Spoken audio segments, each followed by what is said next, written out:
안식 후 첫날 일찍이 아직 어두울 때에 막달라 마리아가 무덤에 와서 돌이 무덤에서 옮겨진 것을 보고 시몬 베드로와 예수께서 사랑하시던 그 다른 제자에게 달려가서 말하되, 사람들이 주님을 무덤에서 가져다가 어디 두었는지 우리가 알지 못하겠다 하니, 베드로와 그 다른 제자가 나가서 무덤으로 갈새 둘이 같이 다름질하더니 그 다른 제자가 베드로보다 더 빨리 달려가서 먼저 무덤에 이르러 구부려 세마포 놓인 것을 보았으나 들어가지는 아니하였더니, 시몬 베드로는 따라와서 무덤에 들어가 보니 세마포가 놓였고 또 머리를 쌌던 수건은 세마포와 함께 놓이지 않고 딴 곳에 쌌던 대로 놓여 있더라. 그때에야 무덤에 먼저 갔던 그 다른 제자도 들어가 보고 믿더라. 그들은 성경에 그가 죽은 자 가운데서 다시 살아나야 하리라 하신 말씀을 아직 알지 못하더라. 이에 두 제자가 자기들의 집으로 돌아가니라. 마리아는 무덤 밖에 서서 울고 있더니 울면서 구부려 무덤 안을 들여다보니 흰옷 입은 두 천사가 예수의 시체에 뉘었던 곳에 하나는 머리편에 하나는 발편에 앉았더라. 천사들이 이르되, 여자여 어찌하여 우느냐? 이르되, 사람들이 내 주님을 옮겨다가 어디 두었는지 내가 알지 못함이니이다. 이 말을 하고 뒤로 돌이켜 예수께서 서 계신 것을 보았으나 예수이신 줄은 알지 못하더라. 예수께서 이르시되, 여자여 어찌하여 울며 누구를 찾느냐 하시니, 마리아는 그가 동산직인 줄 알고 이르되, 주여 당신이 옮겼거든 어디 두었는지 내게 이르소서. 그리하면 내가 가져가리이다. 예수께서 마리아야 하시거늘 마리아가 돌이켜 히브리 말로 라보니여 하니, 이는 선생님이라는 말이라. 예수께서 이르시되, 나를 붙들지 말라. 내가 아직 아버지께로 올라가지 아니하였노라. 너는 내 형제들에게 가서 이르되, 내가 내 아버지 곧 너희 아버지 내 하나님 곧 너희 하나님께로 올라간다 하라 하시니, 막달라 마리아가 가서 제자들에게 내가 주를 보았다 하고 또 주께서 자기에게 이렇게 말씀하셨다 이러니라. 아멘. 예수님께서 이제 십자가에 달려 죽으시고 이제 사흘째 되는 안식 후 첫날, 지금으로 말하자면 주일날이 되었습니다. 안식일 날은 유대인들은 이렇게 밖에 뭐 또 여러 가지 일들을 하지 않는 그런 전통을 가지고 있어서 안식일 날 움직이지 않고 이제 이 무덤에 가볼 수 있는 가장 첫 시간을 이 안식 후 첫날, 소위 뭐 갈 수 있는 가장 이른 시간, 새벽 뭐 이렇게 아마 시간을 잡았던 것 같습니다. 그래서 여인들이 먼저 예수님의 그 묻히신 무덤을 향해 갔습니다. 그 중에 여러 여인들이 다른 성경을 사복음서를 참고하면 몇 사람이 나옵니다. 그런데 오늘은 여기에는 막달라 마리아 이렇게만 나와 있습니다. 그런데 뒤에 이게 한 구절을 보면 우리가 이런 말이 있기 때문에 우리가 알지 못하겠다, 이 말은 내가 알지 못하겠다 이렇게 표현한 것이 아니기 때문에 여러 여인이 있었다는 것을 충분히 추측할 수가 있습니다. 다만 오늘 요한복음에서는 막달라 마리아가 주인공입니다. 오늘 일정 부분에. 그래서 마리아에 대해서 이 요한이 포커스를 맞추었다 보시면 됩니다. 물론 등장인물도 베드로도 나오고 또 요한도 나옵니다. 근데 오늘 진짜 주인공은 막달라 마리아입니다. 막달라 마리아에 대해서 성경에서 구체적으로 이야기하는 것도 있고 추측해서 이해하는 부분도 있는데, 어떤 내용들은 막달라가 맞다 아니다 이렇게 논쟁이 벌어지기도 했습니다. 그런 것들을 제가 감안을 해서 막달라 마리아에 해당되는 구절, 많이 지지를 받고 있는 구절이라고 봤을 때 제가 그 부분을 묶어서 잠깐, 사실입니다. 막달라 마리아에 대한 이야기가 사실이지만 완벽하게 100%다. 왜냐하면 성경에서 딱 그 사람에 대한 이야기라고 단정 짓지는 않았기 때문에 그렇게 확답을 드릴 수는 없지만 거의 맞아요. 맞다고 생각을 하시고 이제 그걸 제가 조금 드라마틱하게 구성을 해서 또 소개를 하려고 합니다. 대체 막달라 마리아가 누구길래 다른 여인들도 있는데 막달라 마리아가 이름만 나오는가 지금? 그리고 막달라 마리아는 다른 사람들보다 먼저 예수님의 무덤으로 달려갔는가? 그리고 막달라 마리아는 다른 사람들은 시체라고, 예수님의 시체라고 하는데 왜 막달라 마리아는 죽으신 분을 그렇게 우리 주님 시체를 내달라, 시신을 달라 이렇게 말을 안 하고 하지 않고 주님, 우리 주님 계속 이렇게 표현을 하는가? 그러니까 죽었으나 죽은 분이 아니게 생각을 하는 거죠. 돌아가셨으나 돌아가셨다고 말하고 싶지 않은 분이 예수님인 거예요. 막달라 마리아한테는. 그거 인정하고 싶지 않아요. 뭐 인정하더라도 그 단어를 쓰고 싶지 않아요. 그냥. 그래서 주님은 어디 계시냐고, 우리 주님을 어디로 옮겨갔냐고, 누가 우리 주님을 옮겨갔냐고 이렇게 표현하는 장면들이 많아요. 그러니까 우리 주님의 시신이 어디 있냐고 말하는 것이 아니고 우리 주님이 어디 있냐고 이렇게 말을 한다니까요. 그러니까 주님이 죽으셨단 말을 말하고 싶지 않은 거예요. 단어를 쓰고 싶지 않은 거죠. 그만큼 사랑했던 거예요. 그러면 이성적으로 사랑했냐? 그렇지는 않고 주님으로 사랑했는데 대체 어떤 과정에서 주님과 교제, 주님과의 만남이 이루어졌길래 예수님을 만난 다음에 주님을 수종드는 사람으로 예수님께서 십자가에 달리실 때 이때까지 계속 쫓아 수종들었으며, 그리고 예수님을 향한, 주님을 향한 이 사랑하는 마음이 식지 않고 이렇게 애절하냐, 그것에 대해서 오늘 좀 말씀을 드려보려고 하는 것입니다. 중요한 게 또 하나는 뭐 다른 게 하나 더 있습니다. 이 막달라 마리아에 대해서 구절 중에 하나는 또한 악귀를 쫓아내심과 병고침을 받은 어떤 여자들, 곧 7 귀신이 나간 자 막달라인이라는 하는 마리아와, 여기는 이제 귀신 쫓겨나는 역사가 있었습니다. 혹은 악귀가 쫓겨나고 병고침을 받은 역사가 있었습니다. 그 사람이 막달라 마리아일 수가 있어요. 또 하나는 그 동네에 죄를 지은 한 여자가 있어 예수께서 바리새인의 집에 앉아 계심을 알고 향유 담은 옥합을 가지고 와서 예수님의 뒤로 그 발 곁에 서서 울며 눈물로 그 발을 적시고 자기 머리털로 닦고 그 발에 입 맞추고 향유를 부으니 이 여자가 막달라 마리아라고 많은 분들이 지지를 해요. 그러면 두 개를 묶어서, 왜 이 뒤에 보면 저 예수님이 아주 선지자라고 하는데 대체 지금 저 예수님 발 앞에서 눈물을 흘리고 저렇게 머리털로 닦고 하는 저 여자가 얼마나 추잡한 여인인지 알았다면 예수님이 저렇게 가만히 있지 않을 텐데 이런 투에 말하는 장면이 뒤에 나와요. 그러니까 사람들이 저 사람은 나쁜 여자야, 죄인이야 이렇게 취급하는 여자라고 충분히 이해할 수가 있어요. 그러면 대체 이 여자는 어떻게 살았을까? 이제 드라마틱하게 제가 꾸민 부분이에요. 다른 사람들한테 말하기 싫지만, 특히 하나님을, 예수님을 만나지 못했을 때 남자들에게 이야기하기는 싫지만 나에게는 큰 병이 있어. 근데 나는 예뻐. 그래서 남자들의 이 눈총을 늘 받고 있어.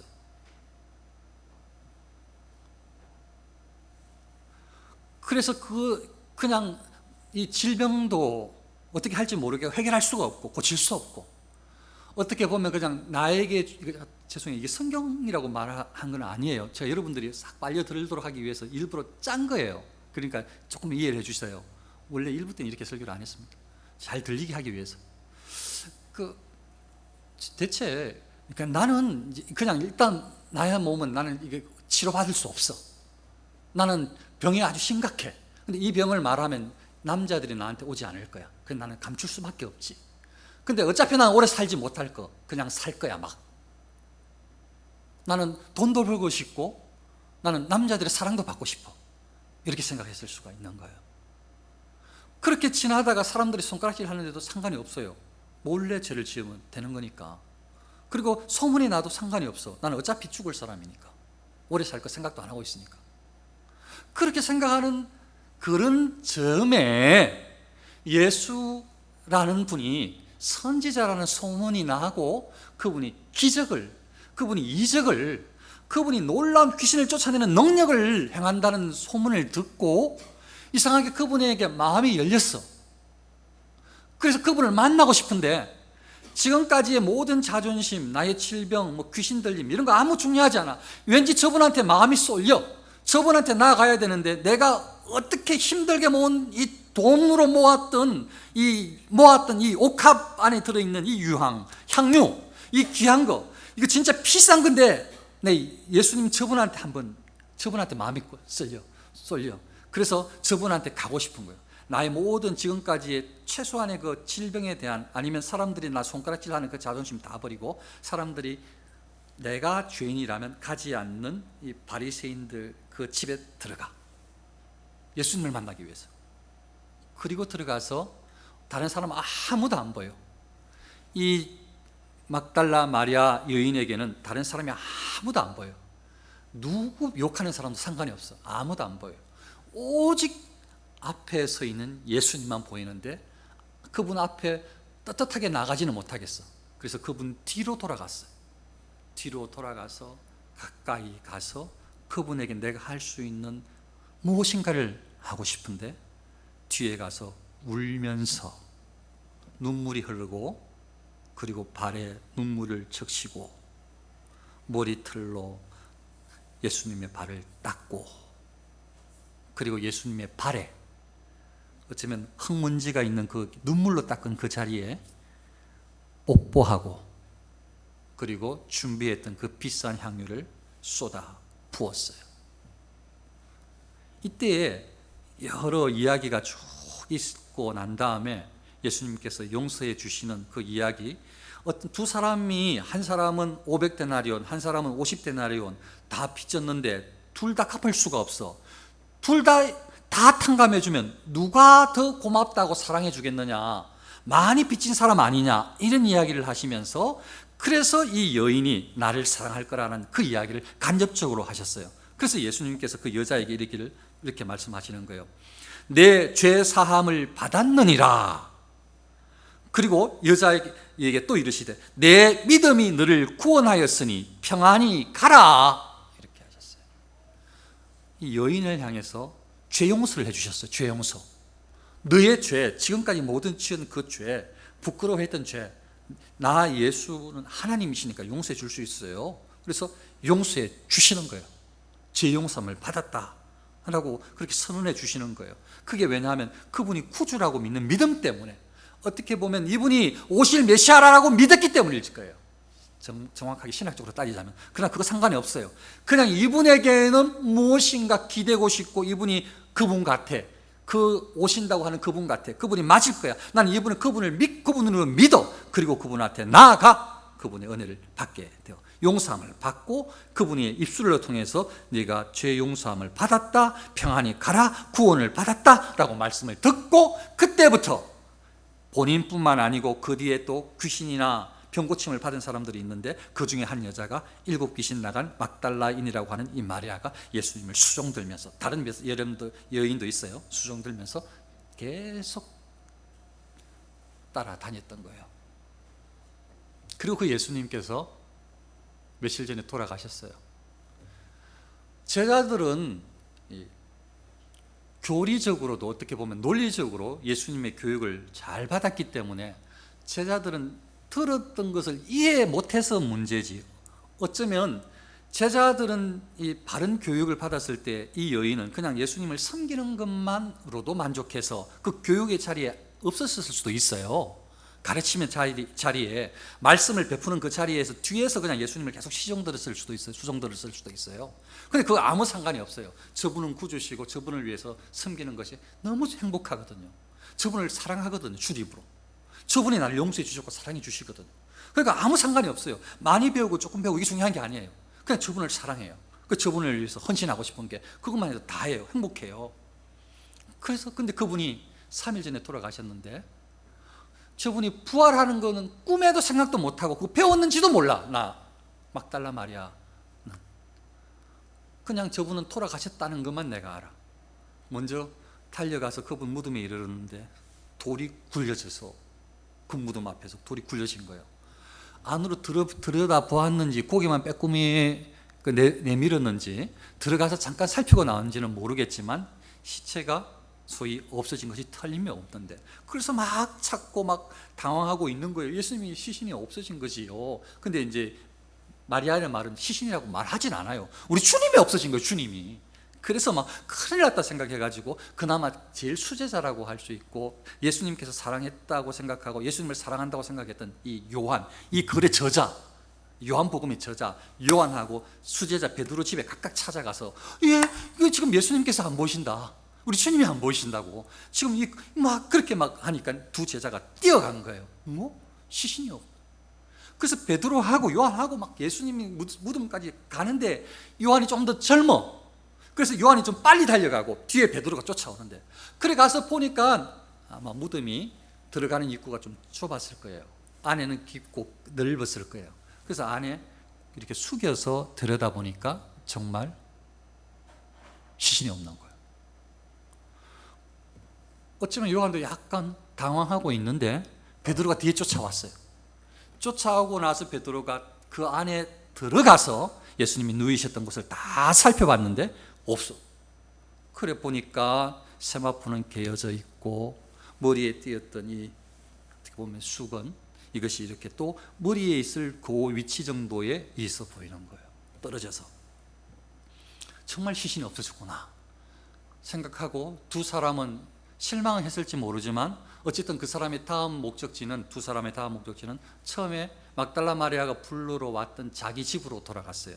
베드로도 자기 집으로 돌아가고 요한도 자기 집으로 돌아갔어요.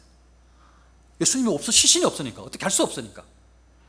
그 광경을 지켜봤던 막달라 마리아는 제가 봤을 때는 두 남자들보다 더 사랑한 것 같아요. 예수님을 주님으로 더 사랑한 것 같아요. 두 남자는 자기 집으로 돌아갔는데 막달라 마리아는 돌아갈 수가 없어 무덤 앞에서 울고 있어요. 막달라 마리아가 무덤 밖에 서서 울고 있더니 두 제자는 집으로 돌아갔고 막달라 마리아는 집으로 돌아갈 생각을 못해요. 우리 주님이 어디 가셨는가, 이것만, 거기만 마음이 쏟아져 있어요. 지금 다 집중되어 있어요. 우리 주님이 대체 어디 갔냐, 시신이 어디 있느냐 이거죠. 밖에서, 무덤 밖에서 울고 있다가 조금 추스리면서 울면서 다시 그 자리로 들어갔어요. 무덤 속으로 울면서 다시 눈물을 계속 흘리면서 울면서 다시 들어갔어요. 무덤 안으로 들여다가 보고 있는데 예수님께서, 그러니까 베드로와 요한이 보지 못했던 장면을 이제 이 막달라 마리아, 다시 들어온 막달라 마리아는 보게 되는데, 다시 혹시나 하고 들어와서 살피는 그 자리에 예수님께서 누이셨던 머리 있는 부분하고 발이 놓여져야 될 그 부분에 양쪽에 두 천사가, 흰옷 입은 천사가 앉아 있는 거예요. 울고 있는데. 그래 울면서 들어가서 이렇게 살피는 모습을 보고 천사들이 뭐라고 그러냐면, 여자여 어찌하여 우느냐, 왜 울고 있느냐, 이렇게 묻는 거예요. 그래서 뭐 천사고 뭐 이런 것들, 지금 오늘 요한복음에서는 그게 중요한 게 아니에요. 지금 그들에게 이제 질문을 하는 거예요. 사람들이 내 주님을 옮겨다가 어디 두었는지를 내가 알지 못한다. 내 주님, 나의 주님을, 지금 사람들이 나의 주님을 어디로 옮겨놨는데 아무리 찾아도 찾지도 못하겠고 모르겠다고 지금 천사들에게 그렇게 말을 하는 거예요. 내 주님을 어디에 옮겨 두었는지를 모르겠다고, 내가 알지 못합니다, 이렇게 이야기를 하고 있는 거예요. 그렇게 천사가 묻는 질문에 답을 하고, 사실 그 다 울면서 하는 이야기예요. 울면서 우리 주님이, 나의 주님을 어디로 옮겨갔는지 모르겠어요, 아마 이렇게 울면서 했을 거예요. 제가 좀 극적이지 않아서, 제가 여자였으면 좀 더 잘했을 텐데 여자처럼, 여인처럼 진짜 울면서 막 애절하게 막 우는 소리로 막 했을 거예요. 우는 소리로 내 주님이 어디 있는지 알지 못한다고 천사들한테 이 말을 하고 뒤로 돌아보니까 한 남자가 있어. 사실 예수님이에요. 근데 예수님이 부활한다 이런 거 생각도 못했고 예수님은 돌아가셨어요. 근데 그 예수님이 시신을 찾는데 지금 혈안이 돼 있기 때문에 막 신경이 곤두서 있기 때문에 이분을 예수님인데도 예수님 얼굴을 확인도 하지 않아요. 어떻게 보면 막 눈물이 막 펑펑이라서 안 보였는지도 몰라. 하여튼 뒤에 남자가 있어. 남자가 있는데 그 남자가 예수님이 모르고 예수님이에요. 그래서 물어요. 또 여자한테. 여자여 어찌하여 울며 누구를 찾느냐. 그러니까 예수님이 지금 서 계신데도 계속 울고 있는 거예요. 계속 울고 있으면서 막 누구 찾고 있는 거지 막 지금. 그러니까 예수님이 여자여 어찌하여 울며 누구를 찾고 있느냐 이렇게 물으신 거예요. 그지? 예수님인 줄 모르고 마리아는 이 동산을 지키는 사람인 줄 알고 남자인 줄 알고 그 사람에게 물어요. 주여, 선생님이 이 말이에요. 혹시 선생님이 나의 주님을 옮겼거든. 그 말은 지금은 없어요. 여기에 말은 그래요. 당신이 옮겼거든 이렇게 되어 있어요. 그런데 이 의미는 이래요. 선생님이 나의 주님을 옮겼거든 어디 두었는지 나한테 알려주세요 이렇게 묻는 거예요. 그러면 제가 선생님이 옮겼던 그 이 주님을 제가 모셔가겠습니다. 여기는 내가 가져가리이다. 그렇게. 그때 예수님께서 이름을 불러주셔요. 마리아야. 좀 전까지 예수님께서 죽으셨고 예수님의 시신을 찾는 데만 집중하고 있기 때문에 정말 예수님이 똑같은 모습으로 부활하셨는데도 안 보이는 거예요. 이 남자가 다른 남자로 생각하는 거지. 그분이 예수님의 음성인지도 몰랐어. 그런데 지금 그때에 나를 재용서해 주시고 내가 지금 수년 동안 예수님을 섬기고 있는, 어쩌면 3년 혹은 2년 이상을 섬기고 있는, 수종 들고 있는 그 예수님이 나를 부를 때마다 마리아야 마리아야 불러주셨던 그 똑같은 음성이 갑자기 들리는데 마리아야 하는 순간 이분이 예수님인 줄 알겠는 거예요. 그래서 바로 라보니요 한 거예요. 평소에 나를 부르던 그 목소리인데 마리아야 부르니까 나를 부르실 때마다 부르던 건 예수님밖에 나를 그렇게 안 부르는데 그때 예수님 목소리인 걸. 또 드라마틱하게 알았다. 그러니까 제가 그냥 예수님 목소리가 갑자기 들려지는 거지. 그래서 그냥 평소에 예수님이 나 마리아를 부를 때마다 내 선생님 했던 것처럼 라보니요 선생님, 내 선생님 딱 그 말이에요. 예 선생님 이 말이에요. 그렇게 대답을 했어요. 그래 바로 알아봤어요. 이분이 예수님이라는 것을 바로 알아봤어요. 그래서 막 너무 반갑고 이제 눈물 범벅이 있고, 근데 예수님이 살아있는 거지. 지금 갑자기 내 앞에 평소에 부르던 나 이름을 마리아야라고 부르는 거죠. 그러니까 막 그 예수님을 달려가서 막 잡으려고 하니까 잡지 말라는 거죠. 예수님 나 잡지 마라. 내가 아직 아버지께로 올라가지 않았대요. 대신에 지금 내가 이야기하는 것을 내 형제들에게 전해주래요. 한번 읽어드릴게요. 너는 내 형제들에게 가서 이르되 내가 내 아버지 곧 너희 아버지 내 하나님 곧 너희 하나님께로 올라간다 하라.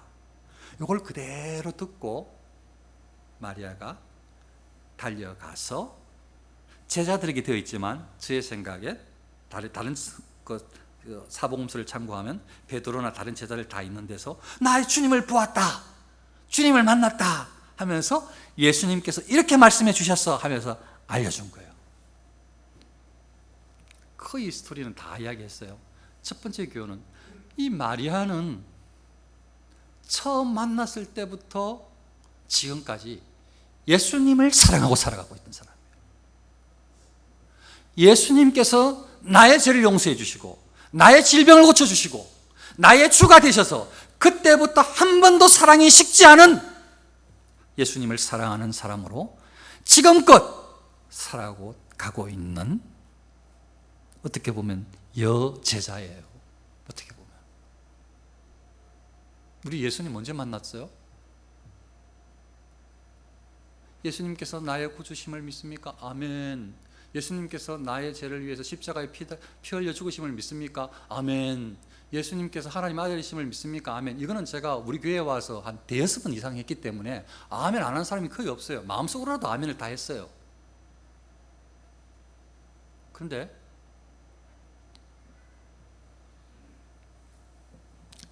예수님을 어떻게 사랑하고 그 처음에 만났던 예수님의 사랑이 어떻게 감격스러운지, 얼마나 감격스러운지, 예수님이 나를 사랑해 주셔서 나의 죄를 용서해 주셔서 내가 하나님의 자녀가 되어서 지금 하나님의 자녀로 사명자로 하나님을 믿는 사람으로 그리스도인으로 살고 있다는 것이 얼마나 큰 영광인지, 큰 감격인지 그걸 지금 느끼고 살고 있으신지요.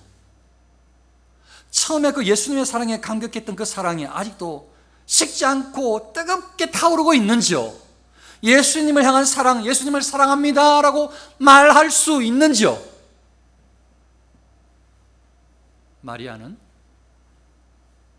다른 거 아무 이유가 없어요.